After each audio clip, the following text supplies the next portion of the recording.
हिमालय की घाटियों में एक चिड़िया निरंतर रट लगाती है, जूहो जूहो जूहो। अगर तुम हिमालय गए हो तो तुमने इस चिड़िया को सुना होगा। इस दर्द भरी पुकार से हिमालय के सारे यात्री परिचित हैं।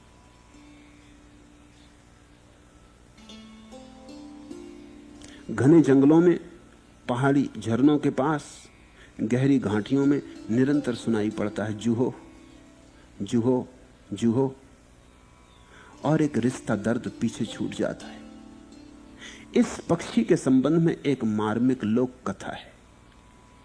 किसी जमाने में एक अत्यंत रूपवती पहाड़ी कन्या थी जो वर्ड्सवर्थ की लूसी की भांति झरनों के संगीत, वृक्षों के मरमर और घाटियों की प्रतिध्वनों पर पली थी। लेकिन उसका पिता गरीब था और लाचारी में उसने अपनी कन्या को मैदानों में ब्याह दिया। वे मैदान जहां सूरज आग की तरह तपता है और झरनों और जंगलों का जहां नाम निशान भी नहीं। प्रीतम के स्नेह की छाया में वर्षा और सर्दी के दिन तो किसी तरह बीत गए, कट गए, पर फिर आए सूरज के तपते हुए दिन। वह युवती अकुला उठी पहाड़ों के लिए। उसने नैहर जाने की प्रार्थना की।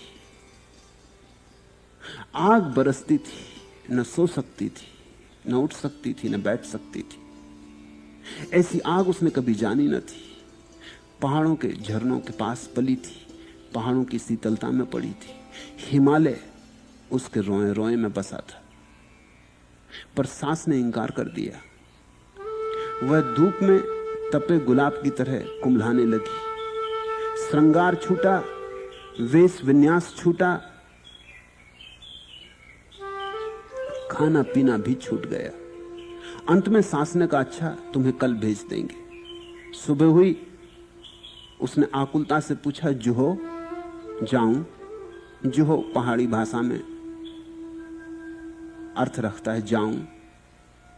सुबह हुआ, उसने पूछा, जुहो जाऊं? सांस ने कहा, बोल जाला, कल सुबह जाना। वह और भी मुरझा गई। एक दिन और किसी तरह कट गया। दूसरे दिन उसने पूछा, जुहो? सांस ने कहा, बोल जाला। रोज वह अपना सामान संवारती, रोज प्रीतम से विदा लेती, रोज सुबह उठती, रोज पूछती जुहो, और रोज सुनने को मिलता बोल जाला। एक दिन जेठ का तपतपा लग गया। धरती धूप में चटक गई।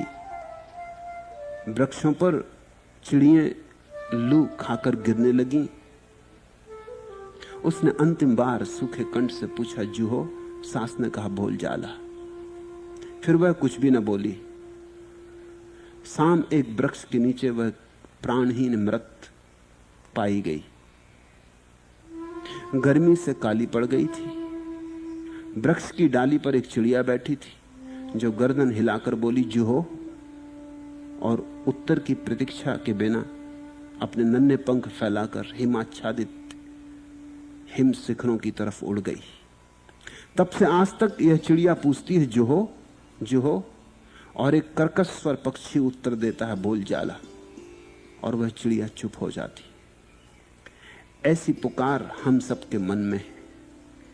न मालूम किस शांत हरियाली घाटियों से हम आए, न मालूम किस और दूसरी दुनिया के हम वासी हैं।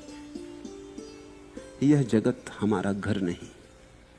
यहां हम अजनबी, यहां हम परदेसी, और एक निरंतर एक प्यास भीतर है अपने घर लौट जाने की, हिमाच्छादित शिखरों को छूने की। जब तक परमात्मा में हम वापस न लौट जाएं, तब तक यह प्यास जारी रहती। प्राण पूछते ही रहते हैं, जुहो जुहो। तुमने पूछा है, मेरे भीतर एक प्यास है, बस इतना ही जानता हूं। किस बात की यह साफ नहीं है।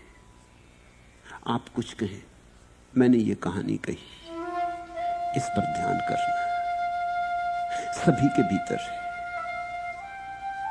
पता हो ना पता हो, होश से समझो तो साफ हो जाएगी, होश से न समझोगे तो धुंधली धुंधली बनी रहेगी और भीतर भीतर सरकती रहेगी। लेकिन यह पृथ्वी हमारा घर नहीं, यहां हम अजनबी हैं। हमारा घर कहीं और है, समय के पार, स्थान के पार।